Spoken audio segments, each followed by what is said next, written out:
Hey everybody, welcome back to FSi DFS. I'm McKinley 412, looking at the main 11 game slate for Friday as we head into the weekend here. East Coast looks like it's got a little bit of rain that we do have to be paying attention to. Yankees, Nationals, I almost said Orioles, and the Phillies. So looking at the weather, again, I use covers. They just make it very concise, very simple. But it looks like 50% chance of rain in these places. So make sure you're paying attention to that, especially with the pitching that is in those games. Just kind of turn towards the pitching. We'll go through pretty much everything, talk about the bats, and we on our way. Snell right up at the top, 10.8K, most expensive pitcher on the slate. Tough matchup going up against Houston here. Snell, he is just like, I don't even know how to describe Snell. He's so good. Like, he's got that strikeout rate that we love. He's got that upside that we all love. But he just has, like, no control at the same time. Like, he's walking 4 or 5 batters a game. But then on the flip side of things, again, like, he's got great strikeout rate. He doesn't allow many earned runs. He doesn't allow many hits in general. Look at this. He's got more walks than he's allowed hits in his past 5 games. Like, he's just such a strange pitcher in that regard. I think he's fine in this matchup. I think he's fine at 10.8K, a little bit overpriced. There's definitely other guys I'm going to have ahead of him, but if you're looking for upside and all that kind of stuff, Snell, he's obviously going to be in play. Senga, he is my number 1 overall pitcher on the slate here. He has been on fire. He's got a great matchup going up against Minnesota. We're really looking for the strikeout upside here in this game. He also has a little bit of control issues, not as extreme as Snell, but I think Senga's strikeout prop, when I was looking at it, was hovering around an over-under of 8. So Vegas, they're expecting a lot of strikeouts for Senga here. If he's going to get you 8+ strikeouts, even if he lets up in a couple of runs, I think that 10K salary will be able to be paid off just fine. Montgomery, I don't really have too much interest in Montgomery, to be completely honest. Overall, he really struggled in his last start out against Minnesota. Like, he's been very up and down throughout the course of the season. We've seen it all season long. He's just kind of a roller coaster ride. Oakland, they're not a great offense, but they just seem to be a really annoying offense for pitchers. I'm to the point where I'd rather target pitchers against like Kansas City than I would target pitchers against Oakland at this point in time. It seems like time and time again that lineup is just kind of annoying to DFS pitchers. So I don't have a whole lot of interest in Montgomery. Bradish and Harrison, I got a lot of interest in both of these guys. Bradish, he's been on fire as of late. He provides a solid floor for you. Nice strikeout upside.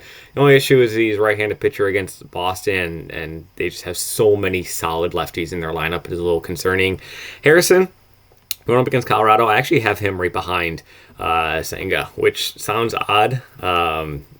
I don't know. I have a little hesitation towards it, but I'm trusting Vegas on this one. Vegas has his strikeout prop over under 6.5 with a little bit of juice to the over. So they're expecting Harrison to have around like 7 strikeouts in this matchup. And anytime you can get a guy with 7 or more strikeouts at 9K or below, going to have quite a bit of interest. We saw that upside in his game against Cincinnati. Colorado, not a great offense. He's going to be in a nice pitcher's park, pitching at home in San Francisco. So I actually do kind of like Harrison here in that regard. So looking, at the sheet, I got Senga, Harrison, Snell, Bradish, and then kind of like a little gap, and then Montgomery, kind of rounding things out there. Going into the mid-tier, Kikuchi's up at the top.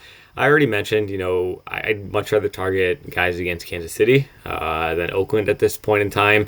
So I do like Kikuchi facing off against Kansas City here. He's been amazing, really, since May. I think I was looking through, counting everything up. Like, he's allowed 2 or fewer earned runs in like 13 of his past 16 starts. Like, he's been consistent. He has been solid. He provides that floor of a strikeout rate for you. So really the main thing that we got to worry about, really not too much, but like, can he go deeper into the game. We need to get him to at least 5, 6, 7 innings. I think he's going to be a pretty popular guy down here at only 8.2K with the matchup at home with that offense behind him. Probably going to be in line for a win. All of that combined. Who'd you give me number one? Yuri Perez. This is more of a GPP play. Going up against Philly. Philly, terrifying lineup in terms of like power that they can bring to the table. And you saw it last start, like Perez really struggled with the power going against him. He's had some blips, but overall he's been pretty decent at limiting the home run. But it's really the strikeout rate that we're chasing here. Philly, they have a lot of power in their bats, but they also have a lot of strikeouts in their bats as well. And that's really kind of what we're going to be targeting here. So I think he does make a very intriguing GPP play, especially since he's kind of sandwiched in between guys like Harrison and guy like Kikuchi. Logan Allen, Cleveland facing off against the Angels. The Angels lineup is just absolutely decimated at this point in time. That Angels lineup is also chock full of lefties. So Allen's got solid numbers going up against left-handed bats. So I think that he's going to be able to, down here, I saw his name up there. So I think he's going to be able to do just fine. I think he's right there in that mid-tier. Brown, Canning, just kind of leftover scraps. Canning was supposed to go yesterday. I know I talked about him in the video, but they had change of plans. He's going today. Going into the mid-tier, Sanchez, Elder. These are really the only two that would have interest here in the mid-tier. Sheehan and Ray, there's kind of like darts and everything else. Sanchez is facing off against Miami. Really, I do have a little bit of concern here, though. Miami is actually pretty darn good against left-handed pitching. I want to say like their team batting average is actually close to 300 against left-handed pitching over the course of the entire season. There's not a whole lot of power in the bats, but as a team, they do kind of knock them around. So I'm not going to have a whole lot of interest in Sanchez. I'd much rather just pay $400 and get up to Kikuchi. It shouldn't change your whole lineup drastically, just $400. And then Elder facing off against Pittsburgh. He's fine. He's there. But yeah, so that's kind of where everything is with the pitching side of things. Sheehan's kind of almost more in the no interest category. He doesn't really have a whole lot of strikeout upside to him. Severino, saw glimpses of the old Severino back the past couple of starts. Do we trust it? I don't. But who knows? Remains to be seen. So looking towards the bats, a lot of top teams. I mean, a lot of solid pitching, I think, on this slate. Like, I wouldn't fade any of the top, 12 pitchers on the slate. I can make an argument for pretty much all of them. But it really is Toronto, Baltimore, Dodgers, Atlanta, Texas. Those are your top 5 offenses in general, and they're just kind of the ones that are kind of in the nice matchups, too. Toronto facing off against the KC pitching. They're going to have an opener, and then they're going to have Marsh pitching long relief. Neither of those pitchers really terrify me at all, nor the bullpen, and they're much more affordable than the teams like Atlanta and the Dodgers, and even Texas and Baltimore. They're just not as expensive when we look towards the pricing with Toronto, which also makes them slide up my list a little bit more in that regard. You can see they only have 2 guys above 5K, or only 1 guy above 5K. They got a lot of lefties in their lineup that we could be targeting, Varsho, Kiermaier, all that. But again, it's going to be pitcher opener, pitching long relief, and then the bullpen. So don't look too much into your lefty or righty categories when you're building your lineup. Baltimore going up against Tanner Houck.